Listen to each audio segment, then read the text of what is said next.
Welcome back. Good afternoon. It's really widespread. We've been telling you this, whether it's the large cap indices or the mid caps. It's actually a pretty solid day of trade after a long time. Let's answer some more questions.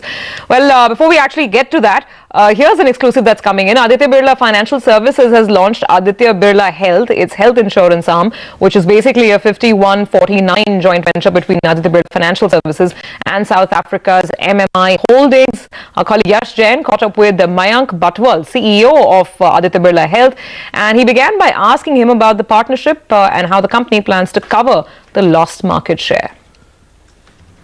To my mind, the expansion opportunity is significant. As I shared that data, 27,000 crore out of 6.5 lakh crores. So that the balance is unmet. So there's an opportunity to go and do something about that healthcare, right? So as I shared, our focus will be on expanding the market by bringing in newer segment and making sure that we have offerings which actually meet the specific requirements of that segment. And the two specific ones I spoke to you about is young and health conscious and the people with chronic conditions. Any target as far as the market share is concerned for the next 2 years? Yeah, so we're not starting with any market share. I think our target is to make sure that since we're bringing in something unique to the market and the whole philosophy is about healthy living, how soon can we get the consumers to respond and adapt that? And that itself will actually, help us, gain a larger market share. Can you help us understand what will be the JV partnership between MMI Holdings and Aditya Birla Financial Services, and how soon do you expect to break even?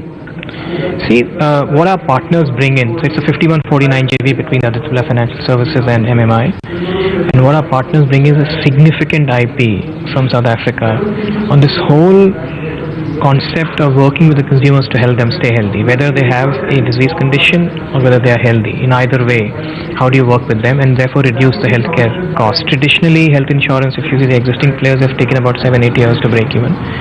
We believe that because of our whole philosophy of working with consumers to help them stay healthy, and depending on the pace at which this whole proposition will work with the consumers and the pace at which they respond to it, it will decide at what pace we are able to reduce the cost. And if that works well, then hopefully we'll be able to reduce the time that others have seen in the industry. All right, then the Nifty is trading with good gains, 125 points high. I just highlighted that the India VIX as well is going up, so you need to keep your eye out on that one as well. And also the other observation that I'm making is we started the trading session with a premium of around 30 to around 40 points. Now that's come down to around 10 points. So there is a bit of a tussle that's going on. Just take a look at that. Only a 10-point premium.